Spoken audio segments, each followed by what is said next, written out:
this interviewing presentation. We are going to talk about a lot of aspects of interviewing today. I'll try to focus it more on the virtual side to start, since there's been such a shift in the interview culture in the past year or so for a lot of reasons we can imagine. However, this presentation is going to prepare you for any type of interviewing, and I'm excited to get into more detail with that. My name is Ryan Mazon. I'm a program manager in career services here on Daytona Beach campus of Embry-Riddle. And today I'm going to have Sandy Oman, assistant director in our office, helping us out, including fielding any questions you may have. Since we have a bit of a smaller group as well, feel free to put questions in the chat as we go. Sandy will certainly interject as necessary, especially if I need to repeat anything, clarify anything, go over anything that you may want me to focus on. I want this to be your time, and I want this to be tailored to your experience. So Sandy, thank you for that as we move forward. So I want you to take a good look at these awesome memes here, because realistically, my goal is for you not to be one of these cute animals. Seeing that you have a bad appearance or not knowing how to answer something.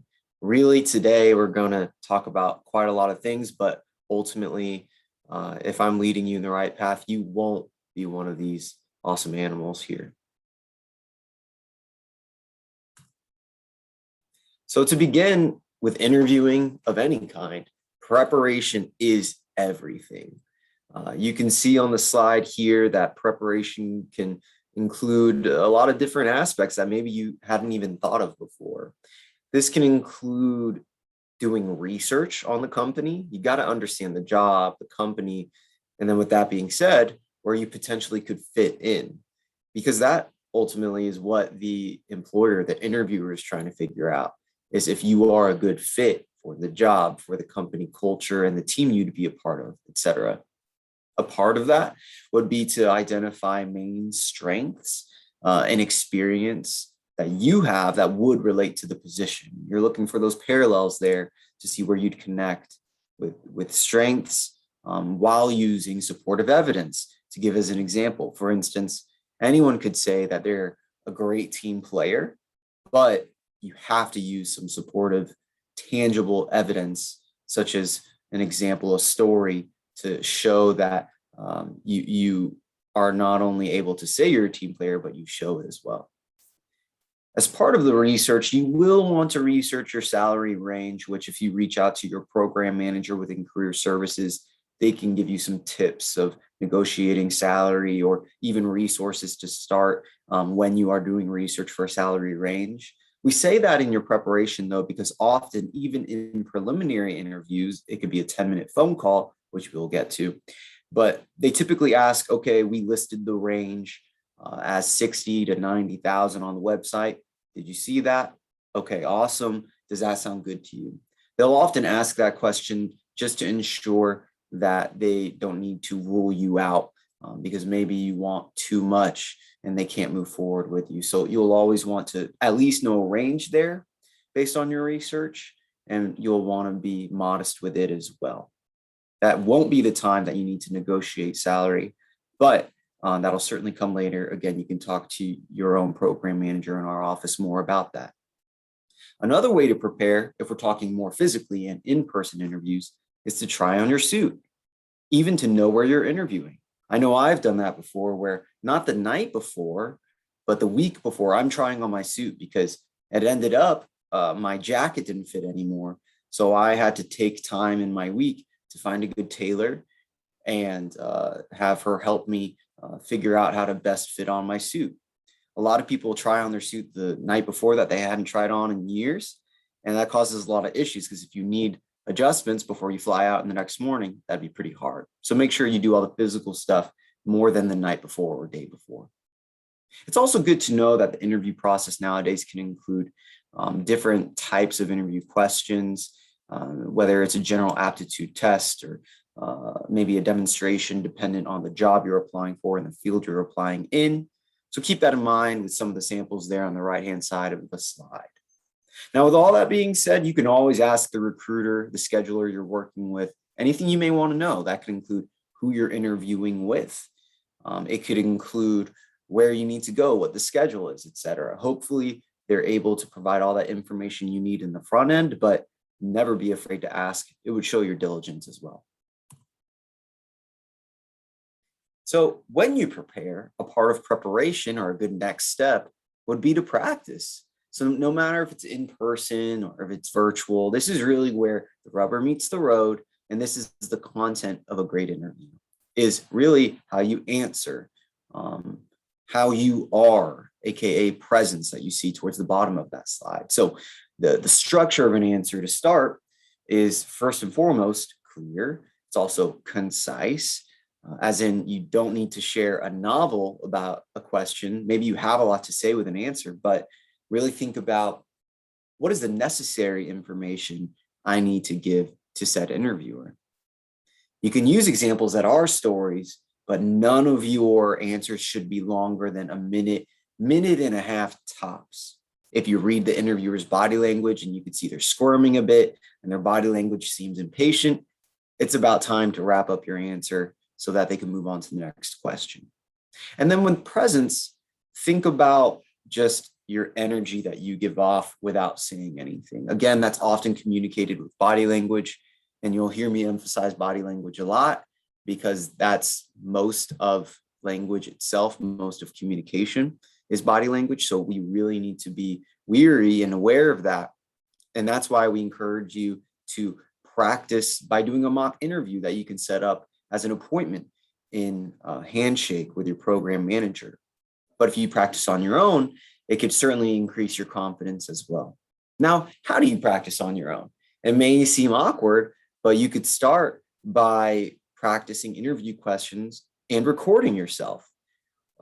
If you practice hearing that audio, it'll really help you hear what you say, hear any of the little mumblings that you have, the tone, any little words such as or like that are common speech challenges. But also a good next step would be to practice in the mirror so you can see the body language that we've already talked about. Either way, it's good to start practicing on your own, but you do certainly need to practice with a program manager such as myself in our office. And it's unfortunate that mock interviewing is one of our most underutilized services here, but I promise you it's one of the most constructive things you'll do. You'll see that if you get really comfortable in interviewing, even mock interviewing, a lot of career development will become that much easier because it's such a common challenge or fear, if you will. I say that to a lot of people. You'll hear me talk about it later on. But I said comfortable with interviewing because there's no such thing as being perfect at interviewing. Honestly, no interview is the same, and we always have something to work on, even years into our professional life. So that's why we encourage you to practice in these ways now. Now, a part of especially the in-person interview, let alone the virtual interview, is what you wear. What you wear says everything about you.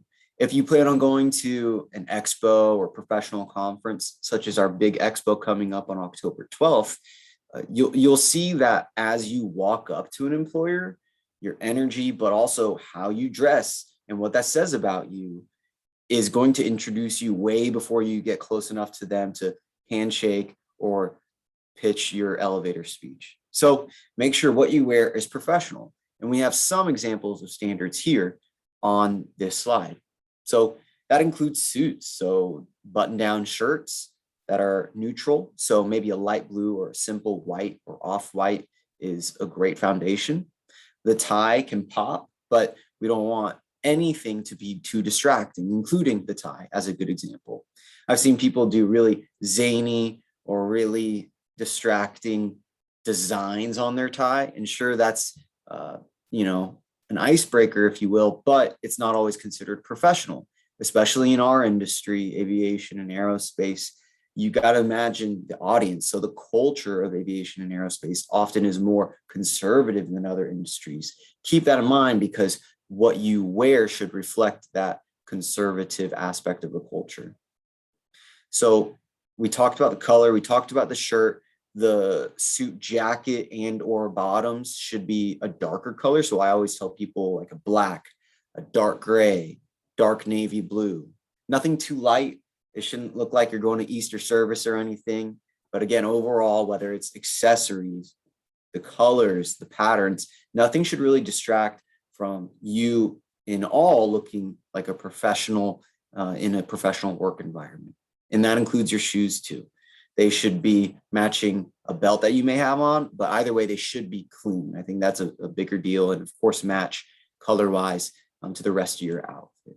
Everything should work together, but if you have more particular questions, please contact your program manager about it. Now, we talked a little bit about questions earlier, how to structure your answers, but before you can even do that, right, we need to know about interview questions, what types there are. Some people don't even know that there's categories of the types of different interview questions. Either way, I'll hit some of the major categories of questions now, but always feel free to visit our website resources for interviewing to see some awesome interview questions. We have a bank of the sample questions there, let alone other resources to help you with interviewing. So we'll start with leading questions, and those are to get a particular response. You can see an example there, such as, have you ever been a member of a successful team? And it goes on to encourage you to discuss more detail. Even hypothetical questions. So that really leads you to problem solving and evaluating experiences, with the example being, if this were your first annual review of a company, what would your boss say right now? Or what would I be telling you right now? And then open-ended questions. That's really where the employer, the interviewer, is expecting more than just a yes or no. If anything, if you have to say yes or no to that open-ended question, you're not doing something right. So a good example of an open-ended question would be, give me a general view of your current or most recent responsibilities. And then you could talk about anything. It could be, in my grad program I'm working on, or as a student from another country, I have a global perspective. And let me touch on that really quick, because one of the common questions we get with some students is, if I'm in a grad program, what do I focus on? I think a good example could be, whether you're a grad student or not, particular projects, assignments that you're working on, even just how your degree program is unique compared to other ones in the country, let alone the world. And then you heard what I said as far as being an international student or just someone from another country, emphasizing your global perspective, because aviation, aerospace especially, let alone other industries that you're trying to get into, are often global, especially in such a virtual world. So they are wanting applicants, they're wanting candidates to have a global perspective as well, one that they can apply especially. And not everyone can say they have a global perspective or they have experience traveling. So we certainly want y'all to highlight that if you are, again, a grad student or an international student. Some more question types could include close-ended ones. So the opposite of open-ended would be a yes or no, a brief, a solid answer. For instance, if they ask, is this correct? It'd say yes or no. That's a close-ended question. Now, as we move to this next question type, it's called behavioral interview question. Another way of thinking about that type of question is a situational question. And that's where you'd want to use an example of a past behavior to predict the future or show that you have a particular skill, etc. And these behavioral questions we have in bold right here, because this is often what some people are challenged by. We'll talk a little bit more about it, but this is where you use an awesome technique that many people around the world, especially employers, have adopted, called the STAR technique. And that's where you share about the situation that you were in, the task you had to complete, the action you took to complete said task, and the result of what happened, AKA, what did you learn from that? So again, we'll talk about that in a different slide, but an example would be any kind of tell me about a time when question, such as tell me about a time when you had a conflict with a coworker or team member. What was the situation? How did you respond or deal with it? And tell me what the outcome is. I mean, that is the perfect example of a behavioral interview question, because they're basically underhanding to you that you need to answer in the STAR method. Even some companies such as Boeing when they ask you that question on their sheet where they're taking notes, they have the letters STAR, STAR, written out in preparation to write out, okay, did this candidate talk about the situation or the task, etc. And since there's such a heavy emphasis on that in interviewing nowadays, that's why we're going to talk about it more in a second. But the last couple types of questions could be technical questions, especially depending on your field, such as what programming languages do you know? And also case questions. So those case studies that they may give you just to give you an opportunity to exemplify what analytical skills or soft skills, competencies that you may have within a realistic business context or situation.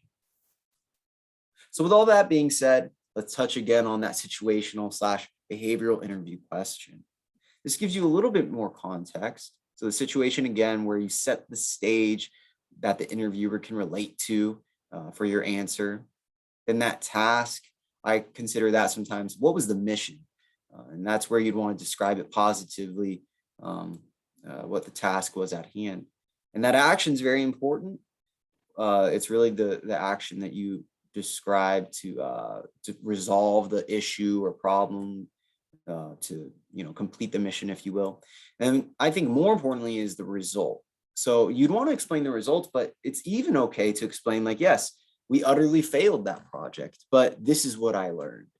So some people put it as star L because that R is like almost /L, L standing for the lesson that you learned. It's not to confuse you, but if you share a result, even if it's negative, please be sure you share what you learned from that situation and how it resulted. So what can you expect? What can you expect from some of these interviews? So especially when it comes to some of these interviews, if they're over the phone or something like that, you'll see that they're shorter. They are often one of the first interviews because it's a pre-screening process. We talked a little bit about phone interviews already, but you'd still want to be prepared and behave as if it's any in-person interview. So if we were talking about virtual interviews in general, there are some pros and cons to them, even if you are preparing the same way.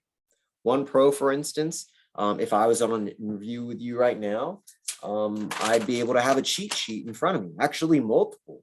I've done that multiple times, and I know a lot of people that do, where you can use a cheat sheet of notes, questions you have for the interviewer, which we'll talk about, a printed out copy of the job description with highlights, notes, circling, a printed out version of your resume, the same one that you sent the recruiter, the interviewer, so that y'all can be referring to the same document. And you have those highlighted too, so you know what you want to highlight and mention out of your resume in the interview.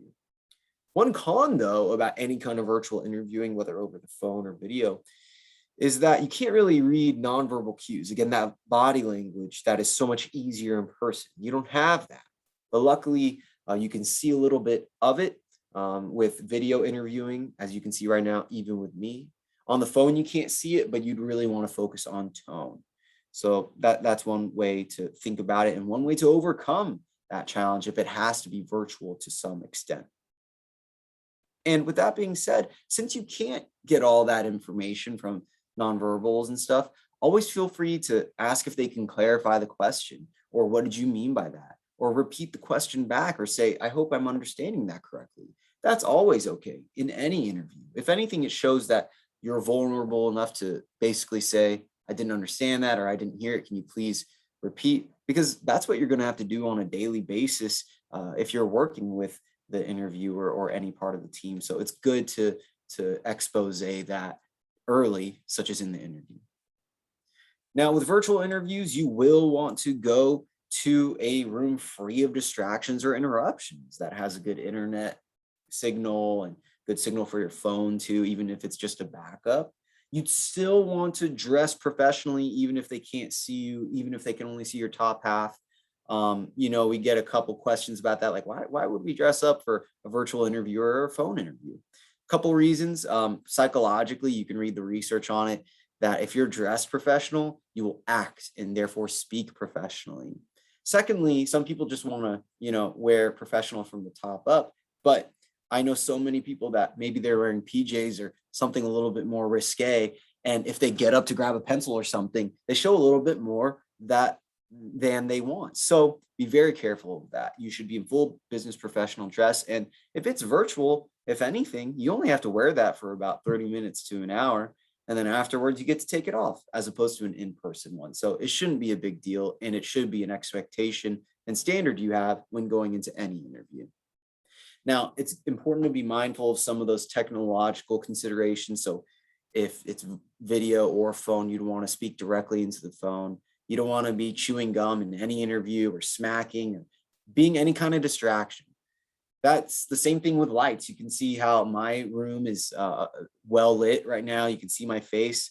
And that's why it's good to get somewhere early, whether it's one of our interview rooms in our office that you can reserve through our front desk, or, maybe your own room. Hopefully your roommates aren't home, and hopefully you don't have a dog that could potentially make sound, but it's good to prepare that hours early, including downloading programs and having backup technology, a battery pack and all that ready and handy so that you don't have anything to worry about when you're actually interviewing. Even if there's a very small chance that something can happen, if you eliminate that chance entirely, you won't be thinking of it in the back of the head when you're interviewing. You won't be distracted by that subconscious thought. I promise you those little things matter, and that's why preparation is so important for the physical and the content of the interview. And speaking of the content of the interview, it's also good to not only have notes available, but have a couple pens handy in an open notebook or paper for you to take notes as the interview goes. I know a lot of people that have, let's say, 5 to 10 questions that they want to ask the interviewer, which again, we'll talk about more, but you'll find that if you're taking notes, the interviewer answers a lot of questions you may have, or a lot of questions you have because you weren't able to look it all up in the research you were doing before the interview. So make sure you're not only listening for that, but taking notes. And even if you have to tell the interviewer in the front end, just so you know, I'm going to be taking notes. I hope that's okay. So if my head's down or if I seem a little distracted, that's why. I hope that's okay with you. I've said that plenty of times, and the interviewer always appreciates it. Now, when you end the interview, which we'll talk more about, but a couple tips just to start off. I already said definitely ask questions. We'll talk about how to ask those. And you always want to ask for contact information, aka follow-up information. I usually say, are you the best person to follow up with, or is there someone else I should follow up with if need be? Also want to ask them what the next step is, or what's the timeline moving forward. Keep it open-ended. That'll put pressure on them to give you even more information. And always end, the very last thing you say is, hey, thanks again for this opportunity. I'm really excited to see where it goes. Now, when it comes to digital technology, please check out our Eagle Elevate program. We're constantly revamping it and updating it. And it's based on the NACE, the National Association of Colleges and Employers competencies, that basically based on research and surveys that employers have established and developed, a couple of which could be leadership or communication. And this one in particular on this slide is digital technology.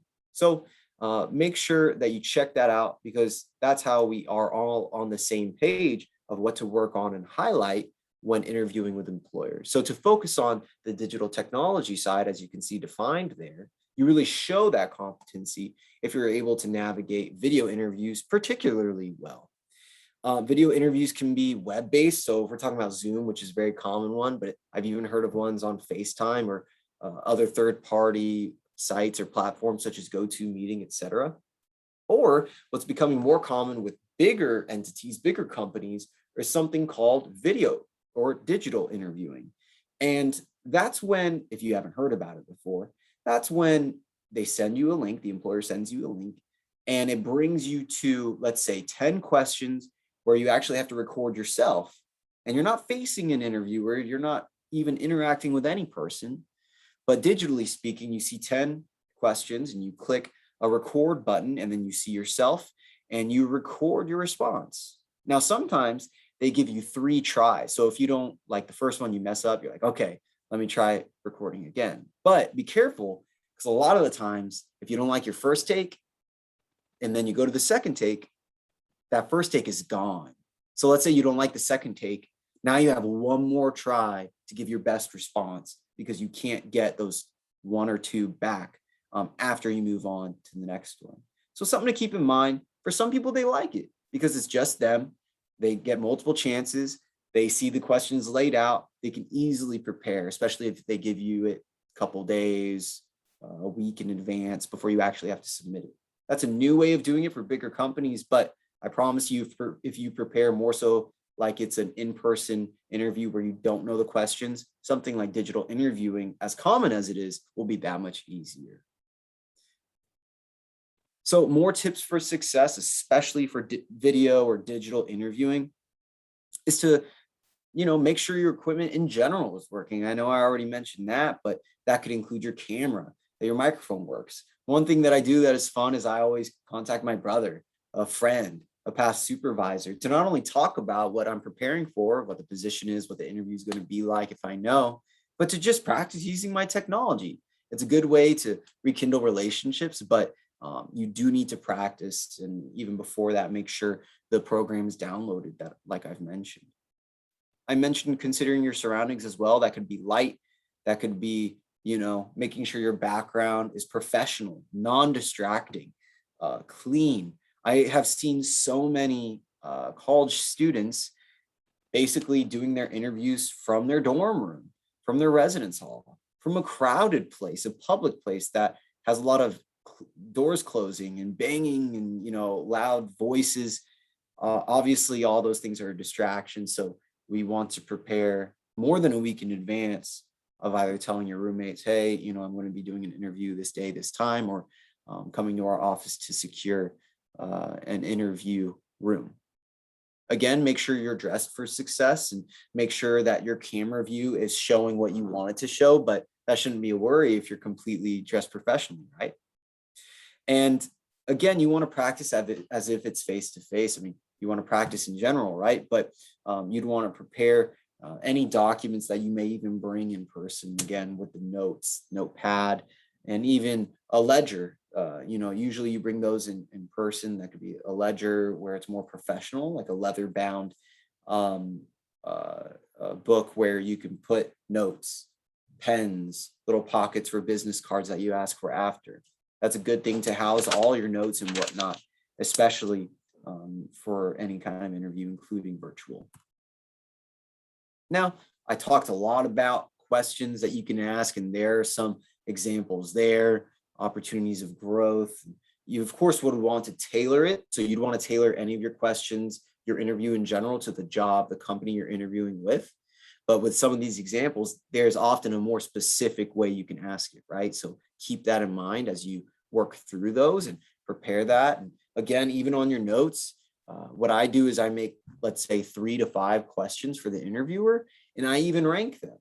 If it's a 30-minute interview, and let's say the interview went so well, but it also went a little over. So if they say, hey, we only have a minute left and we have to call another candidate right at 1 o'clock.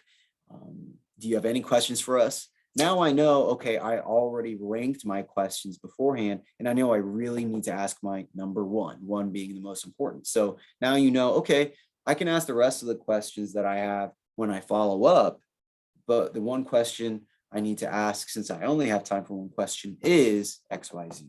So that's why it's important not to just prepare questions, but even rank them.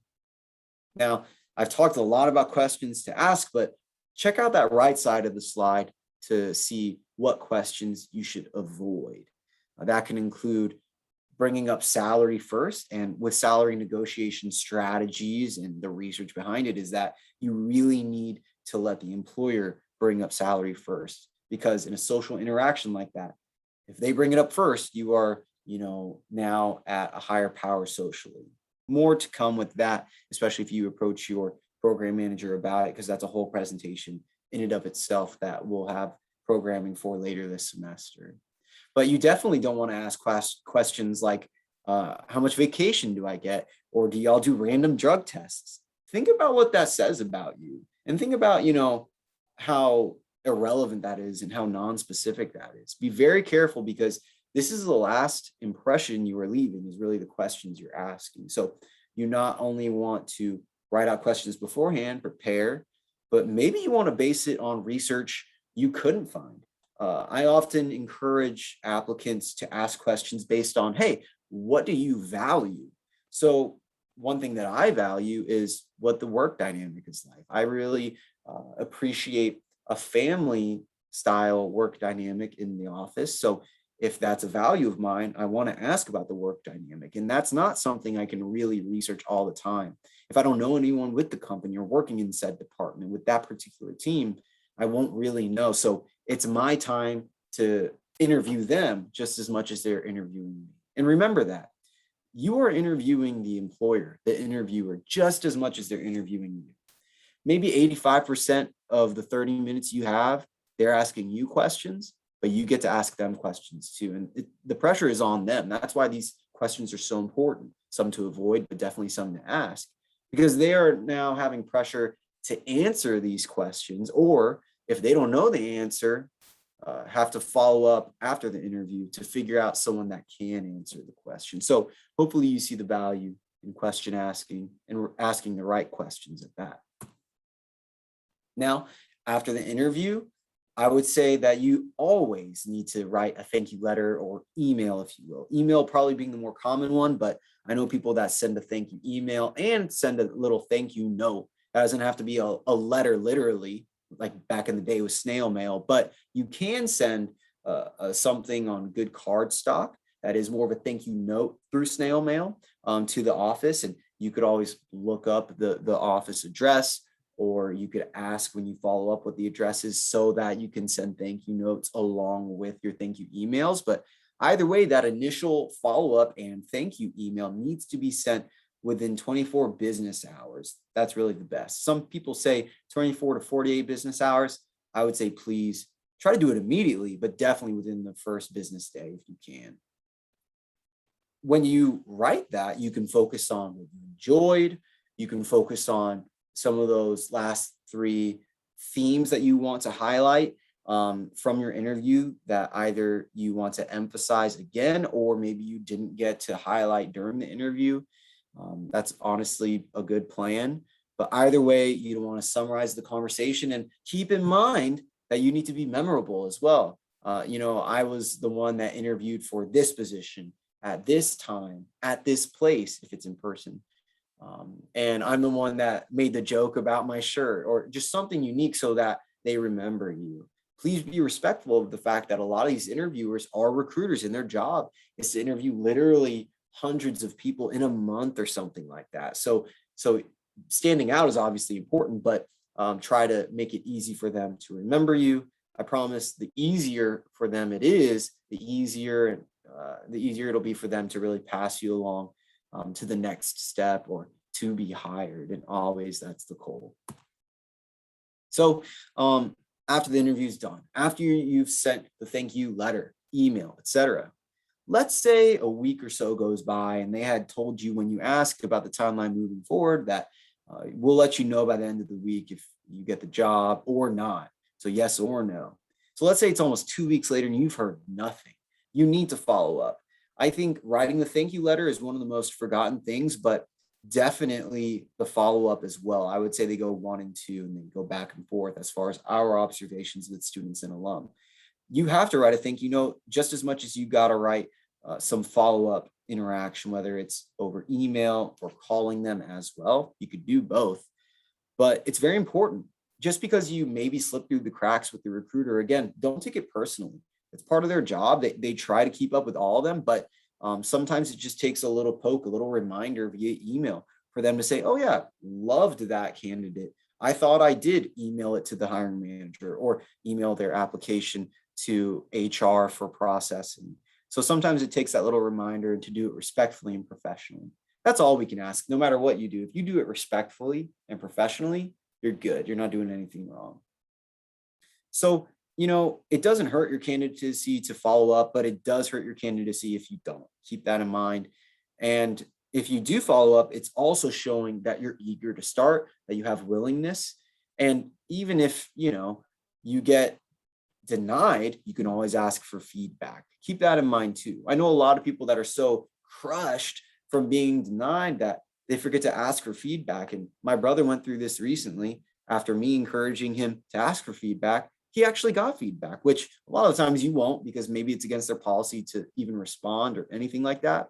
But the employer was able to share with him, like, hey, you were an awesome interview, but we just had to take another candidate that happened to have more experience than you in this particular area.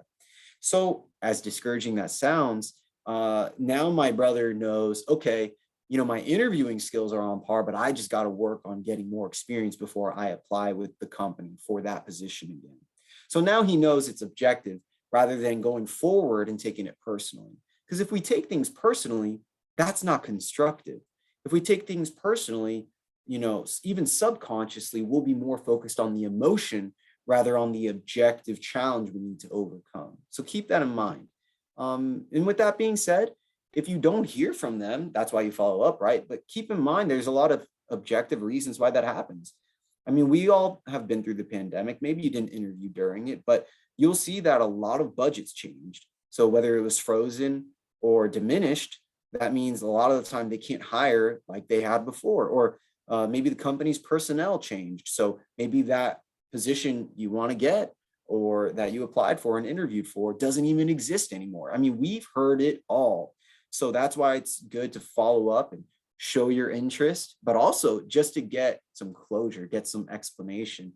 It definitely would help you going forward so that you can either move on and not burn that bridge, or just so you know what to even work on, honestly. So keep all that in mind that, these processes, even if they say, hey, you're moving forward and you still don't hear anything, especially with federal opportunities or in this industry where you need to do background checks and whatnot, it can take months at times, a month or two at least, especially in the federal realm. So make sure you're constantly following up with the recruiters, with your point of contacts. And again, if you do so professionally and respectfully, that's the goal. So that kind of wraps up my time here. Just a few reminders before we go to some of the questions. That again, you need to follow up about this presentation with your program manager. The more you start practicing, the more comfortable you'll get with interviewing. And the best person to practice with is going to be your program manager. Other people could be professors, past supervisors, even current bosses. Great. But this is one of the services we provide. And to set up an appointment, you do it by going through Handshake, and you access Handshake through ERNI. Handshake's a great place for you to find all of your career development needs as well. Not only setting up appointments with our office, but signing up for events, seeing who's coming to our big industry career expo, even to see all the expos that we offer, including the ones on the slide here. That middle one going to be really our Super Bowl. It's October 12th on a Tuesday. That's our in-person expo. And we're so excited to be doing that again. But we also have a virtual expo as an option, whether you want to do both or just one. It's going to be on a different day earlier in October. But then in late October on the right there, we even have a virtual graduate school fair. So check that out. Check out all the different times you would RSVP, let alone see who's coming to the fairs for employers and grad schools, all by going on Handshake. So please check that out. I brought up Eagle Elevate earlier. Please check that out as well, especially if you want to work more on what these competencies are, how to develop them in real ways for the employers, so that the employers will, understand what you're working on, and you'll be working on the things that they most need. What's interesting is that, not to throw any employers under the bus, but with a lot of these things, whether it's critical thinking or leadership, sometimes these employers think that our generation is not really strong in leadership or can't often do the whole critical thinking thing. So that's, this is how we compensate for that stereotype that they may have, okay?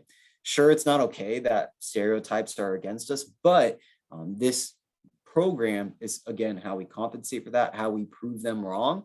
And overall, it's just good for your professional and holistic development. And lastly, please stay connected with us. All these events, such as this one, our big ones, such as Expo, let alone how to prepare for anything in your career development. We like to market it. We like to update said events on all of our social media channels. I like to point out Instagram, and YouTube. You know, this recording will be on YouTube, but those are some of our big ones. But in general, there's no reason not to be connected with us, honestly, since we're on so many platforms, even in your email. So check those out.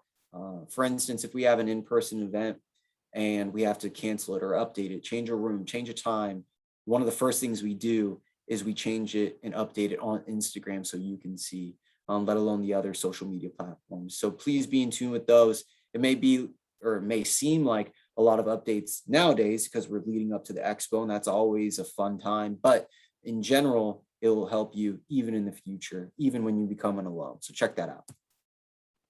And that is it. We'll check out some of the questions here.